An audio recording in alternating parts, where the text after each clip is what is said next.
Y esto es así porque el Tribunal Electoral ¿cómo decirlo? Lo podemos encontrar como una parte independiente de las demás estructuras del Poder Judicial de la Federación. Ello porque, pues bueno, se van a dedicar a observar y velar por el cumplimiento de los derechos político-electorales de los ciudadanos, principalmente. Entonces, el Tribunal Electoral, podríamos señalarlo, pues está como que a la par, por eso no en el diagrama que tienen en la pantalla, no tiene flechitas, al igual que el Consejo de la Judicatura Federal. Cabe hacer mención que el consejero, el presidente de la Suprema Corte de Justicia de la Nación también forma parte del Consejo de la Judicatura Federal, adicionalmente a los consejeros que están dentro de la propia, del Consejo de la Judicatura, que digo, ya lo abordaremos posteriormente. Hablábamos, como se los refería, de tribunales colegiados de circuito y de tribunales unitarios de circuito, ¿no?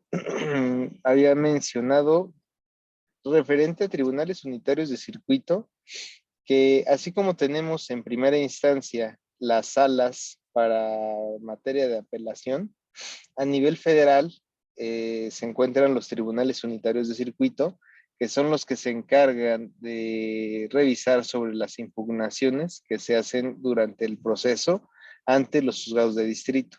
O sea, si yo llevo un proceso ante un juzgado de distrito y presento alguna apelación, esta apelación obviamente no se va a ir a una sala, se va a ir a un tribunal unitario de circuito.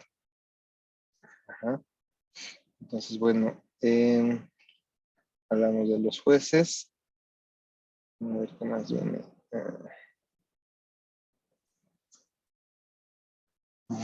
Hay un apunte. En el apunte, bueno, ya habíamos hablado de jueces instructores y jueces jurisdicientes. ¿Ustedes recuerdan esta denominación a qué hace referencia? Mariana Jacqueline, buenos días. Buenos días, ¿me podría repetir la pregunta? Es que se me está Ajá. cortando el audio. Les preguntaba, referente a los jueces, habíamos mencionado dos tipos la sesión anterior, que eran jueces instructores y jueces jurisdicientes. Los instructores son los primeros en tener el conocimiento, ¿no? Ajá.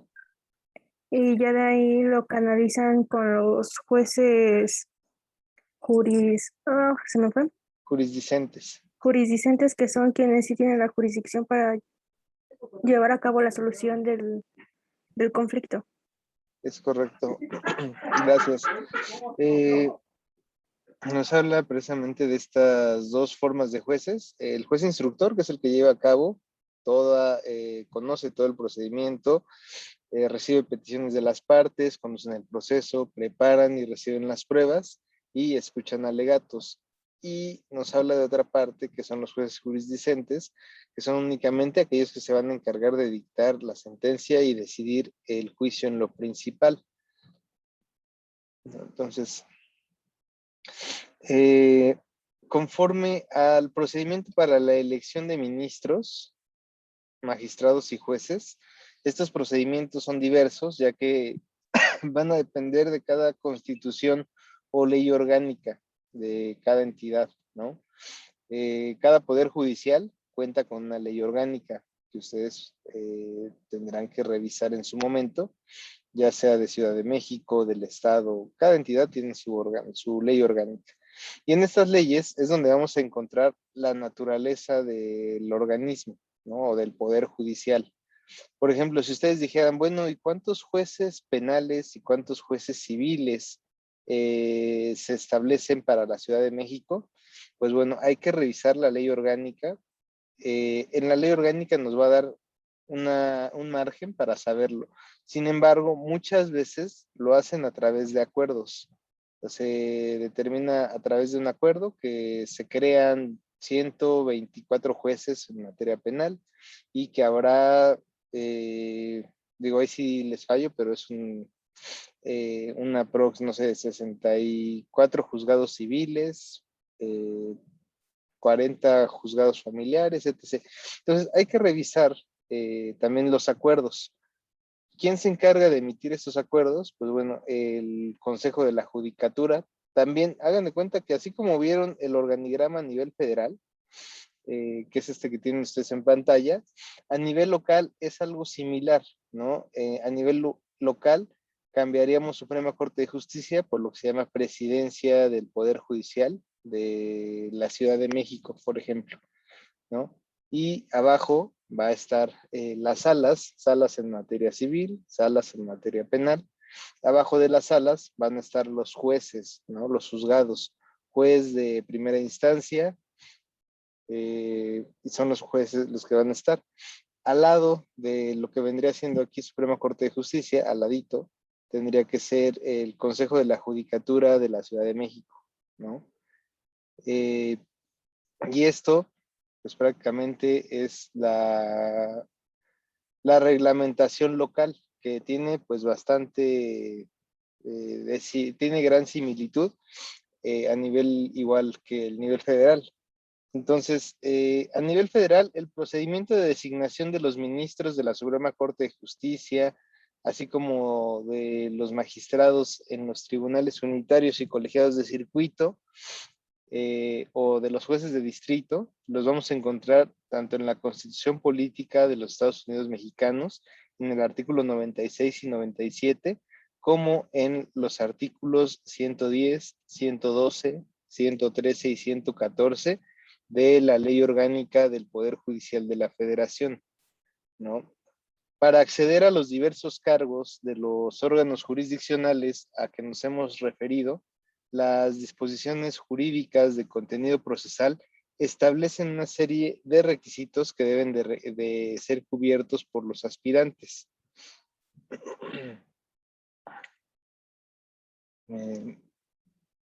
Por ejemplo, observemos el artículo 95 de la Constitución Política de los Estados Unidos Mexicanos, que nos señala, nos dice los requisitos para ser electo como ministro, ¿no? Para ser miembro de la Suprema Corte de Justicia.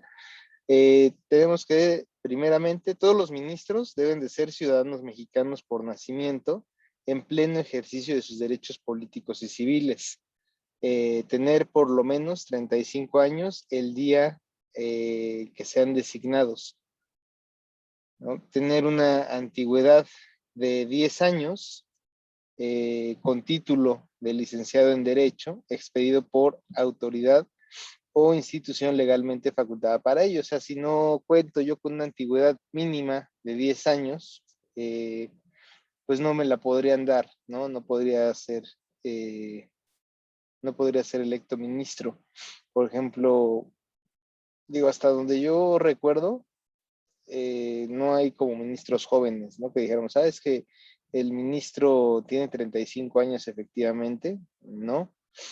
Que sí da tiempo, ¿no? O sea, imagínense ustedes se titulan a los 25 años, en 10 años que hicieran carrera política, administrativa y judicial, y ya a sus 35 años pueden ser designados ministros de la Suprema Corte de la Nación, ¿no? Nos dice gozar de buena reputación y no haber sido condenado por delito que amerite pena corporal de más de 1 año de prisión.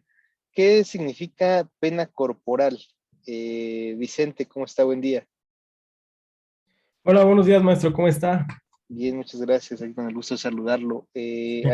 ¿A usted qué le hace referencia a ese término? Bueno, pues básicamente una pena corporal es cuando es causada por un sufrimiento o dolor físico, ¿no? Es, por ejemplo, no sé, cuando se utilizan azotes y todo ese tipo de cosas con el objetivo de hacer sufrir a alguien físicamente. Ok, bien. Sí, en cuanto a la Constitución, pues bueno, el tema de los azotes, marcas, tortura, esas cosas, bueno, están prohibidas. Aquí lo que nos señala, bueno, es que no haber sido condenado por delito que amerite pena corporal, es decir, que amerite la privación de la libertad de la persona, o sea, no haber estado en la cárcel, ¿no? Así sería como más sencillo, pero como dicen, para que no se vea tan feo, o no se escuche tan feo, pues bueno, pena, no haber sido condenado por delito que amerite pena corporal, es decir, que no haya estado en la cárcel. Eh, Dice, si se tratara de robo, fraude, falsificación, abuso de confianza y otro que lastime seriamente la buena fama en el concepto público, inhabilitará para el cargo cualquiera que haya sido la pena. O sea, no necesariamente, o sea, dice, el primer supuesto es que la persona haya estado en la cárcel. Y el segundo supuesto dice, bueno, y si no estuviste en la cárcel, si fuiste condenado por robo, fraude, falsificación, abuso de confianza, y otro que pudiera lastimar seriamente la buena fama, lo deja abierto, ¿no? O sea, imagínense que dice, no están estos supuestos, pero la persona fue condenada por una situación de violencia familiar, ¿no? Entonces, pues es muy a criterio realmente qué entenderíamos por qué delito lastima la buena fama de un servidor público. Jackie González, adelante. Justo iba a preguntar eso, profe. ¿A qué se refiere con buena reputación? O sea, ¿cuál es el concepto o cuáles son los parámetros? No sé. Así es. De hecho, bueno, pues para el tema de buena fama te queda, no sé por qué los legisladores han insistido. De hecho, pues bueno, ustedes ven, bueno, no lo tienen ustedes en pantalla, déjense los comparto para que lo tengan en pantalla de igual forma. Por ejemplo, este es el artículo 95. Ustedes podrán ver que tiene aquí estas letritas azules, ¿no? Entonces, esas letritas azules son las reformas que se han hecho o las últimas reformas que se incluyeron desde la creación de la Constitución, ¿no? La segunda fracción pues, es del 94, la tercera fracción es igual del 94, pero esta cuarta fracción no tiene reformas. Por lo tanto, pues desde la creación de la Constitución se ingresó así. El legislador probablemente en ese momento no tenía una cierta, pues un claro concepto de qué se entendería por buena fama. Ustedes estarán de acuerdo que no es lo mismo hablar de buena fama de 1920 al 2021, ¿no? Casi, pues bueno, ahí estaremos hablando de 100 años casi, ¿no? Después. ¿Ustedes cómo ven la sociedad de aquel entonces a la sociedad de hoy en día? Pues la buena fama a nivel público pues varía demasiado en el concepto. Entonces pues es un enunciado jurídico que queda a la interpretación que vamos a entender por una buena fama en el concepto público, ¿no? Esto me recuerda a lo que se hablaba antes, por ejemplo, con lo del adulterio, ¿no? Que es, En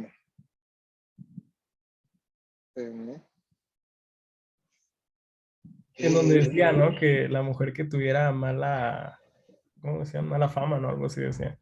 así es, y aparte decía que se le encontraba en el domicilio conyugal teniendo relaciones con escándalo, algo así señalaba.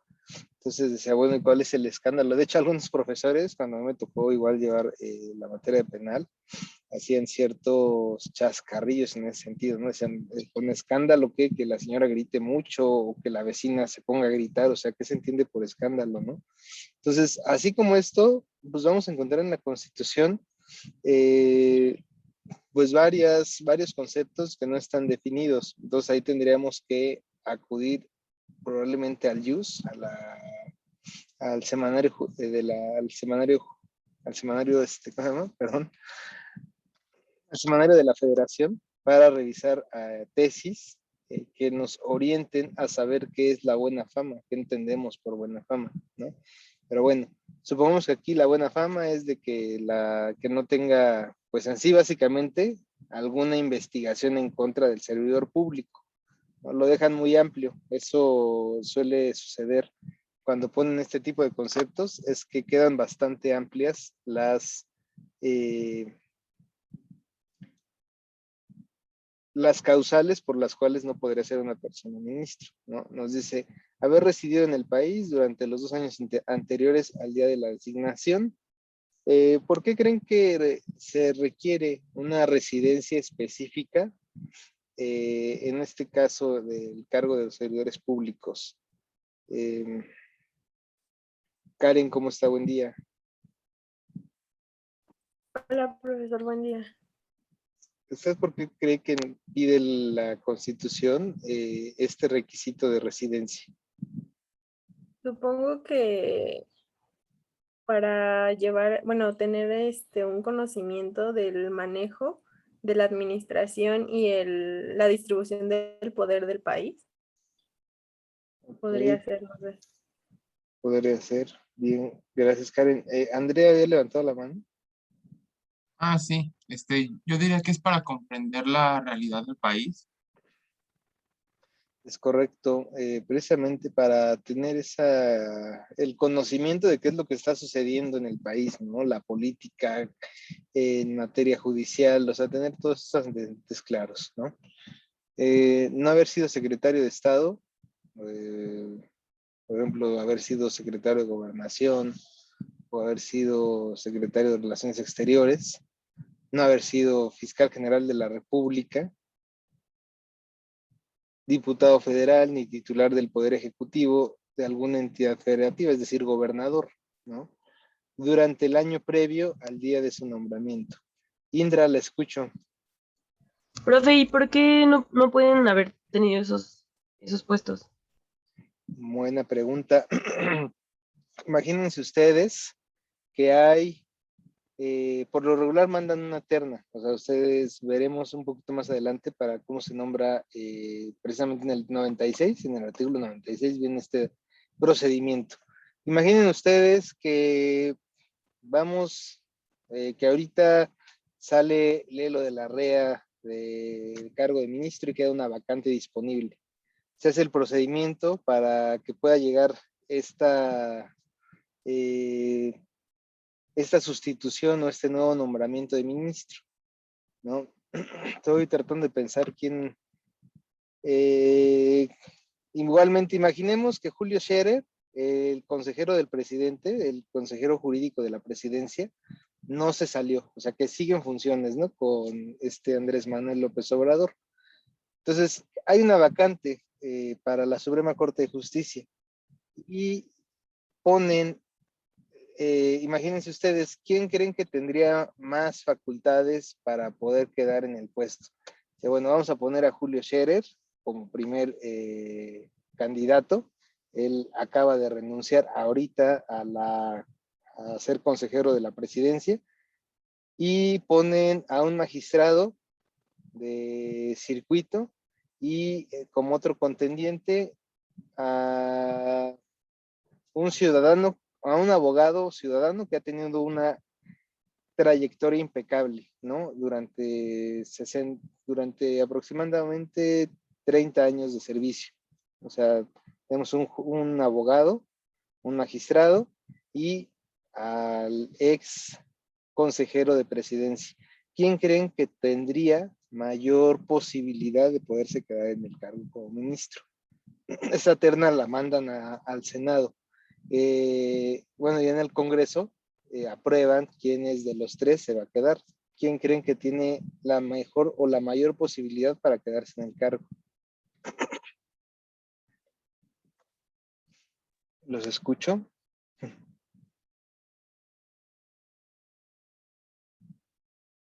A ver, Julieta. Podría ser el ministro porque tiene más experiencia en la Suprema Corte, ¿no? Ajá, sí, pero recuerden que yo nada más les di tres opciones, que era un consejero de la presidencia, un magistrado y un abogado reconocido en el ámbito jurídico.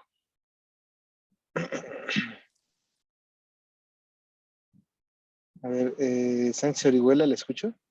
Sería el consejero presidencial porque si ya se tiene conocimiento de presidencia, podría llegarse a pensar que él ya tiene una mejor posibilidad que los demás. Además de que se podría dar a malentender, por ejemplo, si ahorita el actual secretario hace eso, uno puede decir, a lo mejor el presidente lo está mandando para tener a alguien con peso en el otro poder. Totalmente, Orihuela, la pongo aquí. Participación.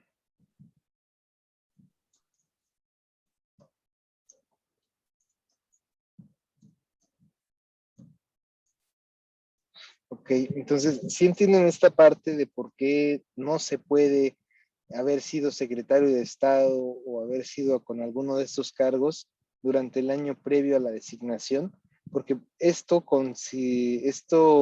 prácticamente se puede malinterpretar y pueden decir, no, pues es que, pues como este ex servidor público tenía las relaciones o los contactos, hay una, pues les diría, como más o menos como lo que se le llama el nepotismo, que es con mis amigos, mis familiares, los ayudo a que entren y que queden en los cargos públicos. Dicen, pues como este fue secretario de Estado, o por ejemplo, imagínense que Alejandro Gertz Manero dijera, pues yo quiero ser ministro, pues cuánto poder tienen, ¿no? O sea, tienen todo el poder, tienen todas las relaciones políticas, y esto les haría más fácil llegar al poder que a una persona que no está. O sea, dicen, bueno, tal vez el magistrado que está contendiendo para el cargo tiene más posibilidades porque sabe, o sea, sí sabe, pero pues realmente en ocasiones ese no es un requisito para que una persona sea nombrada en un cargo de ese tipo. ¿Cuánta gente sabemos que es capaz y pues no llegan porque pues no tienen el contacto o no tienen las relaciones, ¿no? Entonces, por eso es que está esta restricción. Ustedes recordarán hubo un supuesto hace algún tiempo de un funcionario público que estuvo trabajando déjenme recuerdo, esperen, aquí le pongo.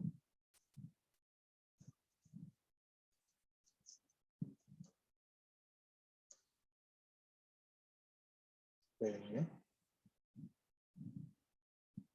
Sí. Hubo un caso de un servidor público que estuvo en la Fiscalía General de la República. En ese entonces era la Procuraduría General de la República, PGR, y que después fue ministro. ¿Ustedes saben quién fue? ¿Recordarán su nombre?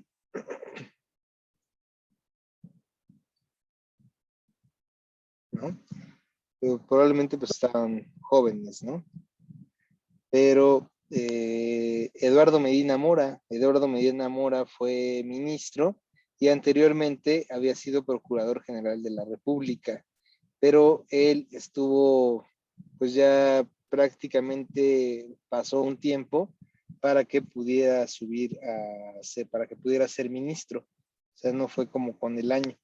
Pero pues hay el caso, o sea, la única restricción que marca el artículo pues, es que se establezca con un año de anterioridad a la elección, ¿no? Entonces, bueno, dice, los nombramientos de los ministros deben de recaer en aquellas personas que deben ser, bueno, aquí esta cláusula lo que nos dice es que debería de existir una preferencia para que un ministro sea, por ejemplo, de carrera judicial, ¿no? O que sea una persona reconocida en el ámbito jurídico. Dicen, no, pues mira, pues es que ese fue ministro. Por eso es que les digo, difícilmente vamos a encontrar un ministro que cuente con 35 años exactos, ¿no? ¿Por qué? Porque tienen que tener una amplia trayectoria, tienen que tener una capacidad y propiedad en impartición de justicia. Además de que, bueno, ustedes recuerdan esta figura de la Suprema Corte de Justicia de la Nación, cómo es que surge, en donde me parece que era en el derecho romano, donde se daba a través de un consejo de un grupo de sabios, ¿no? Sabios que eran expertos en derecho, y ellos eran los que resolvían las cuestiones jurídicas que se les sometían a su consideración. Sánchez, ¿la escuchó? Era el Senado, que eran los más, por decirse, viejos. En ese tiempo creo que eran 45 años, porque no graba mucho la gente. Y estos, a través de su experiencia y cargos anteriores en el gobierno, llegaban al Senado y se decía que era lo mejor que les podía pasar para terminar con su trayectoria. Así es, entonces vemos cómo, muchas gracias, vemos cómo, pues bueno, se requiere esa experticia para que se pueda llevar a cabo este nombramiento y un buen desempeño dentro de la función judicial. Imagínense ustedes, pues, bueno, digo, no es por decirlo, ¿no? Pero pues es la realidad. Una persona joven muchas veces no tiene esa capacidad de razonamiento o no es igual que una persona que pues ya lleva cierto tiempo, ¿no? Te digo, podemos ahí diferir un poquito, no siempre sucede, pero bueno, esa es la concepción que se tiene en la sociedad, ¿no? Para nombrar a los ministros de la Suprema Corte, eso es lo que yo les decía, el presidente de la República somete una terna, es decir, somete una propuesta de 3 personas al Senado, la cual los senadores van a entrevistar a las 3 personas, ¿no? O sea, para saber cuáles son las aptitudes de cada uno de ellos. O sea, la designación se hace por voto de las 2/3 partes de los miembros del Senado presentes dentro de un plazo de 30 días. Si el Senado no resuelve en ese plazo, ocupará el cargo de ministro la persona que dentro de dicha terna designe el presidente. Entonces, el presidente les manda la terna, el Senado tiene que entrevistarse con las 3 personas y tiene 30 días para decir, bueno, yo como Senado, de los 3 que me mandó el presidente, elijo al segundo. Pero si el Senado no elige a nadie, el presidente pone al que él quiera, ¿no? Entonces, esta es una cuestión un poco, ¿cómo decirlo? Probablemente tendría que ser, pues, modificado o reformado este artículo, ¿no creen ustedes? Se supone que hay una independencia de poderes, cada poder tiene su función, ejecutivo, legislativo y judicial. ¿Por qué el ejecutivo designa o tiene la facultad de designar al personal que va a conformar el poder judicial? ¿Esto acaso no traería problemas en la independencia del poder judicial? O sea, que dijera uno de los ministros, pues bueno, un candidato a ministro, que dijera al presidente, pues bueno, yo, pues apóyeme, señor presidente, yo quiero ser ministro, y pues ahí lo que se le ofrezca, pues sabe que puede contar conmigo. Esto obviamente incide en esa autonomía, ¿no? No tendría por qué ser así. Tendría que tener un proceso distinto el nombramiento de ministros, pero pues bueno, nuestra constitución lo marca de esta manera y por ello es que vemos que pues la crítica es bastante, ¿no? O sea, que dicen, pues, poder judicial se encuentra contaminado por lo que es el poder ejecutivo, ¿no? Pues al final del día, ¿quién es el que manda para que nombren a los ministros? Pues el presidente de la República. Entonces, en cierta parte, dicen, no, pues es que tienen una, pues ahora sí que le quedan a deber el favor al presidente o al poder del Ejecutivo. Hay una cláusula más abajo, que es la que posiblemente pudiera evitar o podrían justificar que no tengan esta dependencia del Ejecutivo Federal. Y eso tiene que ver con el cargo de los ministros. ¿Ustedes recuerdan cuál es el tiempo en el que, o cuánto dura un ministro en su cargo? Irlanda Herrera, ¿me escucha?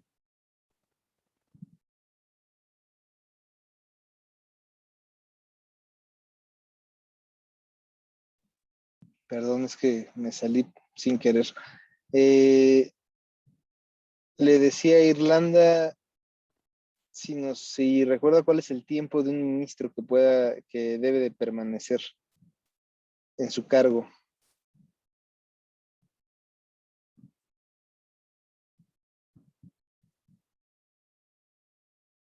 ¿Sí me escuchan? Sí, profe. Yo sí, profe.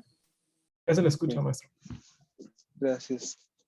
A ver, Reyes Bernacho, ¿le escucho? Creo que duran 15 años, ¿no? No, a ver. Los ministros. Cerca de ahí. Oscar, ¿lo escucho? Pues yo encontré en internet que duran 6 años, profesor. Ok. No, de hecho, de acuerdo con la Ley Orgánica del Poder Judicial de la Federación, efectivamente son 15 años el tiempo que duran en su encargo. Si vemos cuál es el tiempo que dura un presidente en su encargo, pues bueno, el presidente dura 6 años, ¿no? O sea, son prácticamente 2 periodos presidenciales, son los 12 años, más 3 años más, ¿no? Entonces, por eso que dicen, no, es que el Ejecutivo, imagínense, ahorita podemos hablar que hay ministros que todavía se encuentran de la gestión de Calderón, ¿no? Mariana, ¿la escucho? Se supone que duran 15 años y son electos de manera escalonada para que lleguen a cubrir los periodos de transición entre gobiernos de presidentes y así sepan por dónde ir más o menos, en lugar de cambiar junto con los presidentes para que no haya un desajuste en el orden. Ujú. Así es. Entonces, pues precisamente eso es la función que nos ayuda en cierta parte a establecer esa independencia judicial, ¿no? Porque dicen, bueno, pues sí, te designa el presidente, pero te designó el presidente de hace 2 periodos o de hace casi 3 periodos, ¿no? Entonces, pues bueno, no necesariamente eso quiere decir que ayude, ¿no? Porque en su momento pues va a quedar, el ministro queda en cierta parte ligado con el presidente que lo apoyó para subir a la candidatura, ¿no? Pero bueno, esta parte que veíamos ahí, artículo 95, requisitos para la cuestión de los ministros.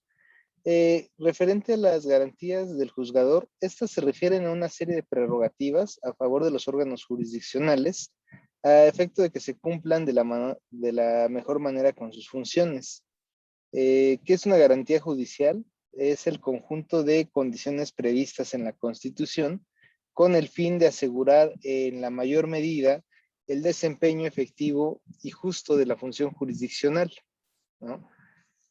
Estas garantías, Eduardo J. Couture las engloba en 3 apartados. ¿Cuáles son estos 3 apartados? Nos menciona la garantía de independencia, según la cual se debe de permitir a los jueces emitir sus resoluciones conforme a la propia certeza de los hechos y de acuerdo con el derecho que estimen aplicables.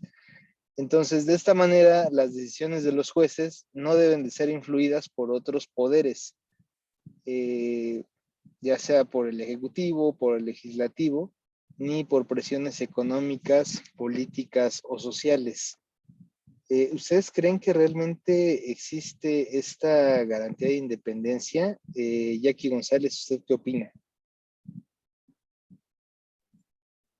Pues muchas veces es como una ficción, ¿no? Que puede estar plasmado en la ley, pero no se cumple en realidad. ¿Usted por qué cree que no se cumple esta garantía de independencia? Lo primero que se me viene a la mente es corrupción, pero no sé si se refiere a eso usted o a qué. Muy bien, correcto. Gracias, Jackie. A ver, Mariana, ¿la escucho? Sería por el sistema de pesos y contrapesos, ¿no? Así es. Sí, de hecho, eso es lo que se busca con esta garantía de independencia, que se garantice esta separación de poderes para que no el juez no tenga esa presión de resolver de cierta manera, ¿no? Pero bueno, yo les he de comentar, esta garantía de independencia no necesariamente se da, o sea, pues sí, como lo comentaba su compañera Jackie, pues es posiblemente una cuestión utópica, que en la mayoría de los procesos, pues bueno, está presente, ¿no? La garantía de independencia. Pero esta garantía de independencia judicial la podemos ver viciada en cierto tipo de asuntos, principalmente en asuntos relevantes, ¿no? Llámese, por ejemplo, se me perdió aquí la pantalla. Ya los encontré. Esta garantía de independencia en asuntos relevantes la vamos a ver prácticamente, pues de hecho no la vamos a ver, ¿no? Por ejemplo, ustedes pueden ver asuntos relevantes para el sistema, llámese asuntos como el que está llevándose en contra de Emilio Lozoya o de Rosario Robles, o de ese tipo de asuntos como específicos en donde no la hay. Yo les voy a contar una experiencia propia que tuve en donde pues dices, wow, ¿y dónde queda realmente esa garantía de independencia? ¿No? O sea, se supone que el poder judicial debe estar separado de los demás poderes. En Ciudad de México, específicamente, hablando Poder Judicial de la Ciudad de México, ustedes saben que está la Fiscalía General de Justicia, ¿no? Está representada por una fiscal general que es Ernestina Godoy. En esta fiscalía, pues obviamente se subdivide para que pueda llevar a cabo una mejor función el Ministerio Público, ¿no? Entonces, bueno, les voy a dar el organigrama más o menos el actual y después hablaremos del pasado, antes de que hubiera reforma. Ustedes recuerdan, actualmente es Fiscalía, anteriormente se llamaba Procuraduría, ¿no? Entonces, bueno, la Fiscalía General de Justicia, abajo de ella se encuentran coordinaciones. Está la coordinación de delitos de género y atención a víctimas, coordinación estratégica de investigación de delitos, coordinación de servicios periciales, y bueno, hay otras coordinaciones aparte, ¿no? Entonces, abajo de estas coordinaciones ya se encuentran las fiscalías, ¿no? Por ejemplo, de la coordinación, no recuerdo cómo se llama ahorita, pero anteriormente se llamaba Subprocuraduría de Averiguaciones Previas Desconcentradas.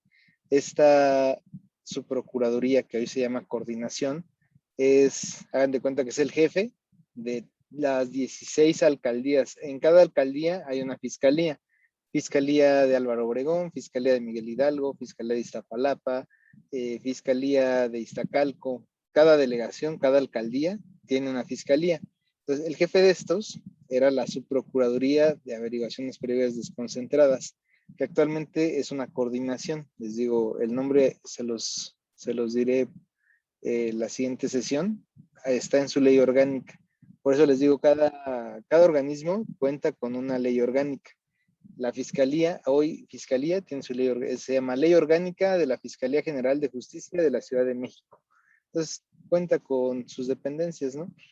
¿Sabían ustedes que uno de sus coordinadores, es decir, uno de los jefes que está abajo de la fiscal general, era un funcionario del Poder Judicial de la Ciudad de México?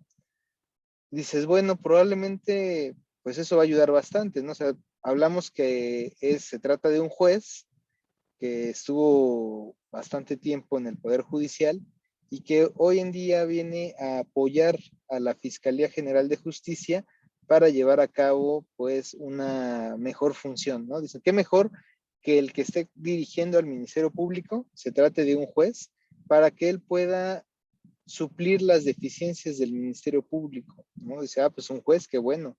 El juez le va a decir a sus subalternos, mira, el criterio de los jueces es en este sentido y por lo tanto tienes que instruir a todo tu personal ministerial para que trabaje de esta forma. O sea, no, pues así sí está bien, suena bien. Pero la realidad, ¿cuál es? La realidad es de que todos los acuerdos se hacen, o sea, todo se hace por acuerdo. O sea, ya es así como de, mira, pues vamos a llevar este asunto se va a trabajar de cierta manera y va a estar este resultado. O sea, es lo que yo les digo. O sea, yo me quedé como un poco impactado porque me decían, y obviamente pues esto ustedes no lo deben de permitir, ¿no? Hubo un asunto de un delito de violación que sigo llevando todavía, en donde salimos peleados con la juez de oralidad, nos peleamos así, nos agarramos ahí del chongo, ¿no? ¿Por qué? Porque la juez no permitía hacer los ejercicios de litigación de manera correcta. Por ejemplo, cuando un testigo se equivoca o un testigo empieza a decir mentiras, ¿cómo lo podemos evidenciar en la etapa de juicio oral? Pues bueno, comenzamos a hacer los ejercicios, son los ejercicios de litigación que se les llaman, donde voy a evidenciar una contradicción, ¿no? Por ejemplo, que el testigo me dice el día del juicio, no, pues es que la mamá de la víctima dice, no, pues es que yo vi cuando mi hija llegó en estado de ebriedad y llegó muy triste, salí por ella y la ayudé a subir las escaleras porque estaba en un estado, bueno, estaba borracha y no podía ni siquiera caminar. Eso lo dijo en la audiencia de juicio, pero durante la investigación jamás lo dijo. En todas sus entrevistas nunca dijo que ella lo hubiera ayudado a subir unas escaleras, ni siquiera dijo que había escaleras, que existieran las escaleras. Mintió en esa parte, mintió en otra donde dice que ella se dio cuenta, porque ella jamás se dio cuenta, ella estaba dormida, por lo tanto nunca se dio cuenta, ¿no? Entonces hubo muchas inconsistencias en esa audiencia. Avi, ¿le escuchó? Sí, profe. O sea, bueno, con el ejemplo de las escaleras, el hecho de omitir algo también es como mentir. Sí, de hecho, este tema, porque se supone que la persona cuando va al Ministerio Público, testigo, víctima, es para que digan todo lo que sabe y le consta de lo que ya refirió o de lo que pasó. O sea, tú como testigo víctima, cuando vas al Ministerio Público, declaras todo lo que sabes y todo lo que te consta. Y si te vas acordando y dices, es que en mi declaración que di la primera, eh, al mes o a las tantas semanas me acordé de otra cosa. Entonces, ¿qué debo de hacer? Pues bueno, debo de acudir a ampliar mi entrevista. Pero lo que no se puede hacer es llegar a juicio y decir algo que no está dentro de las declaraciones, porque entonces se entiende que se está faltando al deber de lealtad y cómo yo, por ejemplo, como defensa, cómo voy a alegar o contradecir lo que acaba de decir la persona si nunca lo dijo. Entonces, eso viola este principio de contradicción. O sea, cuando ya estamos en juicio, tenemos que saber todo. O sea, no hay nada escondido. Es todo lo que está en la carpeta. No pueden incorporar nueva información. Porque entonces, si se incorpora nueva información, le podemos pegar a la credibilidad del testigo. Entonces, ahí por eso es que se le dice, se le denominan, hay que sentar las bases para evidenciar esta contradicción por omisión, así se le llama, porque nunca lo dijo. Entonces se le tiene que decir, a ver, señora, usted antes de venir aquí acudió al Ministerio Público, ¿cierto? Sí. En esa ocasión usted dijo todo lo que sabía y le constaba, ¿cierto? Sí. El día que usted acudió al Ministerio Público, firmó una entrevista, sí. Esa entrevista usted la reconocería si la pusiera, si se la pongo a la vista, ¿sí? Entonces ahí ya se le dice, señoría, solicito permiso para ponerle a la vista a la víctima su declaración de tal fecha. Y pues obviamente ya se le pone a la vista y ahí se le dice, a ver, se subraya una parte, ¿no? Se le pone a la vista al Ministerio Público primero, para que el Ministerio Público constate que se trata de la misma entrevista, que no le vamos a poner otra. Entonces ya cuando la ve el Ministerio Público dice, sí, adelante. Se le pone a la vista y se le subraya, dice, a ver, indíqueme dentro de las partes que está subrayado, en qué parte usted mencionó lo que acaba de decir. Y si no lo puede señalar es porque no lo dijo. Entonces, no. Entonces, bueno, pues muchas gracias. Ahí acaba el ejercicio. ¿Por qué? Porque no lo dijo. Este ejercicio tan sencillo como se los acaba de decir, la juez no lo dejó hacer. Le decía que estaba mal, que no se estaba haciendo de manera adecuada el ejercicio. El Ministerio Público estaba objete, diciendo que el ejercicio no se habían sentado bases, que cuál era la finalidad. O sea, prácticamente estaba molestando, ¿no? Estaba ya incidiendo ahí, estaba de insidioso. Bueno, pasa la audiencia. A la siguiente audiencia con otro de mis colegas, con la misma juez, llevan ahí. Y la juez comienza a hacer lo mismo con el nuevo colega, ¿no? Cabe hacer el señalamiento que ya habíamos sido 6 abogados del despacho. 6 abogados a los cuales nos hizo lo mismo cada audiencia. Y la juez venía declarando nulas todo lo que ya se había hecho. Entonces la última audiencia que llevamos, bueno, esta fue la penúltima, le dice, mi colega le dice, oiga señoría, no estamos de acuerdo en la forma en que usted está llevando las audiencias. No es posible que llevamos 6 abogados y usted no permita hacer los ejercicios. No estamos de acuerdo con el trabajo que usted está desempeñando. Y bueno, se hace una serie de alegatos. La juez se enciende y dice, a ver, abogado, yo ya les dije que tenían que venir preparados. Yo no advierto que usted esté preparado, por lo tanto me voy a ver en la necesidad de retirarlo. Así que por favor, sálgase de la sala. Acto seguido, el abogado le dice, a ver, señor, entonces en este acto interpongo el recurso de revocación. Es un recurso que sirve para que el juez modifique su resolución o funde y motive el por qué lo está diciendo. ¿Y saben qué hizo la juez? Al momento que el abogado está haciendo la interposición de este recurso de revocación, la juez dice, decreto un receso, y se levanta de su asiento y se sale y deja hablando a mi compañero. Entonces dices, oye, pues, ¿cómo crees? O sea, si te estoy pidiendo, o sea, un juez no puede decretar un receso si te están haciendo una petición. O sea, ahí se le hizo una petición, la juez, si se decreta receso, se levanta y se sale de la sala. Pues, dices, pues qué educación del juzgador, ¿no? Imagínense ustedes que le piden al juez algo y el juez se levanta de su asiento y se va y los deja con la palabra en la boca, ¿no? O sea, bastante, bastante mal. Mariana, ¿le escucho?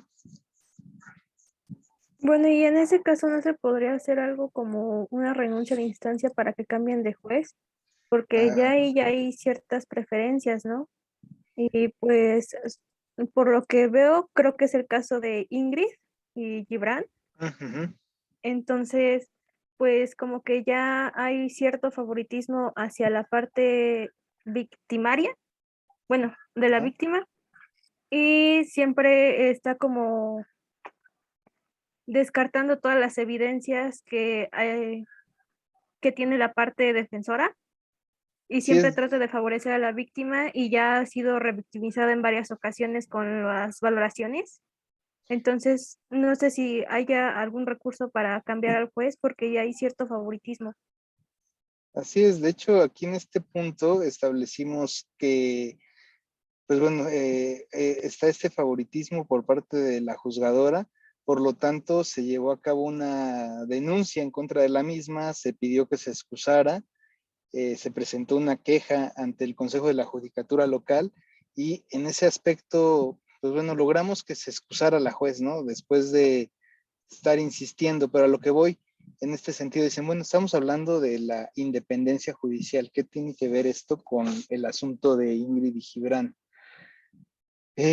Pues bueno, en efecto, el problema aquí es que, bueno, metimos una queja, hay un video por ahí circulando o que circuló en una cuenta de Twitter que es de la de C4 Jiménez.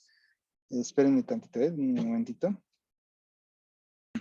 En esta cuenta se circuló ese fragmento de la audiencia en donde se decía que pues esta juzgadora pues no se, o sea, que se para y se va.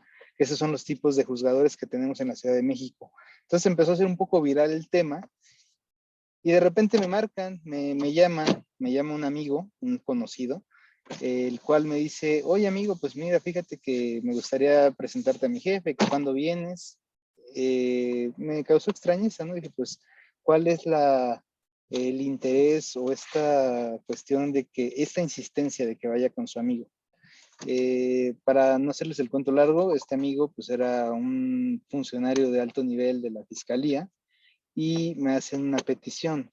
La petición en concreta es, bueno, pues échanos ahí la mano para que ya no se continúe con el proceso legal en contra de la juzgadora y nosotros nos encargamos de que se vaya tu asunto con otro juez sin ningún problema. Y bueno, pues está bien. Dice, pues está bien, o sea, ya no continuamos con el tema y pues que ahí termine todo, ¿no? O sea, no me interesa ahora sí que denunciarla ni nada, o sea, yo lo que quiero es que el proceso se lleve conforme a derecho y que no haya, que nos dejen trabajar nada más. Se excusó y todo, y después me dicen, ¿sabes qué? Y también hay forma de que la resolución salga en cierto sentido. Entonces dices, pues prácticamente entonces esto es una vacilada, porque quien tiene dinero, pues puede ir y sale y pide el favor y pues sale sin ningún problema. Y quien no tiene dinero, pues tiene que estar a expensas de que un juzgador le diga, cállese, ya no pregunte o sea concreto, o sea, y no dejen hacer el ejercicio de correcta defensa. Entonces, en realidad no tenemos una independencia en nuestros tribunales, hay ese gran problema. Eh, Digo, no soy partidario, digo, de ese asunto no soy, hay otro asunto, un asunto que estoy llevando, el cual no les digo de las partes, porque todavía está en proceso, pero soy asesor jurídico en ese otro tema. Fue de ahí se supone que el imputado ya tendría que haberse salido, o sea, ya tendría que haber sido puesto en libertad porque ya pasó el tiempo que marca la Constitución, que son 2 años para que una persona sea juzgada o que reciba sentencia. Sin embargo, por el tipo de persona que se encuentra como ofendida, pues obviamente el Poder Judicial de esa entidad no se avienta a soltarlo, o sea, dice, no, pues para mí hasta que no pase más tiempo del que se señala en la pena, que una persona puede estar privada de su libertad por el mismo tiempo que por ejemplo, el delito es de 8 a 20 años, o sea, dice, pues mientras no pasen los 20 años, pues la persona puede seguir privada de su libertad. Entonces dices, si fuera un asunto cualquiera, posiblemente el imputado ya hubiera, bueno, el acusado ya hubiera sido puesto en libertad, pero por el tema de los favores y todas estas circunstancias, pues el tipo sigue adentro.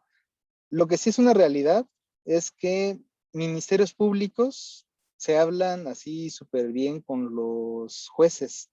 Hasta se ponen de acuerdo para el tema de, el juez dice, ay, no, pues es que, digo, alguna vez escuché que un juez decía, no, pues es que yo tengo curso, ¿no? Tengo un curso en la tarde y no me va a dar tiempo si llevamos a cabo una audiencia que tenía programada. Entonces le dice al Ministerio Público, pues échame ahí la mano para, pues no, para que yo pueda ir a mi curso, le dice el juez. Y el Ministerio Público dice, sí, ok, yo hablo con la defensa porque traía un defensor de oficio. Se ponen de acuerdo, dicen, pues vamos a diferir la audiencia porque el juez, su señoría, tiene que ir a otro lugar. ¿Están de acuerdo? Sí, pues no hay problema. Entonces llega la audiencia y ya saben qué es lo que se va a resolver. Dicen, sí, a ver, pues vamos a tomar ahí el receso, porque pues ahí, a ver, te pones algo, dices que no estás impuesto de los autos o que requieres más tiempo. Y así es como se difieren algunas audiencias. En ocasiones he llegado a ver que llegan a jueces que ya traen hasta su resolución, ya saben qué van a resolver sin previamente escuchar a las partes. Y esto no tiene que ser algo que digan, pues es que es por economía procesal vamos a resolver de cierta manera. No, la verdad es que el sistema penal pues ya trae esas cuestiones que pues lamentablemente pues no era la finalidad de la reforma, ¿no? En donde pues ya todos se conocen, principalmente jueces, ministerios públicos y defensores de oficio, que son los que están, pues ahora sí que es como un circulito, ¿no? Es el nicho que tienen ellos y pues muchas veces por esa situación no se encuentran como muy a gusto de ver a particulares que entren al círculo, porque saben que un defensor particular pues no va a hacer lo que el juez pida, ¿no? O sea, si el juez quiere hacer o que se difiera o que sea más rápido, pues probablemente la defensa no esté de acuerdo. Pero pues bueno, esa es la parte aquí. Bueno, posteriormente habla del procedimiento, de cómo se le toma la protesta al ministro. Nos habla de qué pasa cuando un ministro falta. El artículo 99 constitucional nos señala lo referente al Tribunal Electoral, que es cómo funciona el Tribunal Federal Electoral. Y bueno, estas son las partes. ¿Hasta aquí hay alguna duda de esto que hemos abordado referente a las cuestiones judiciales?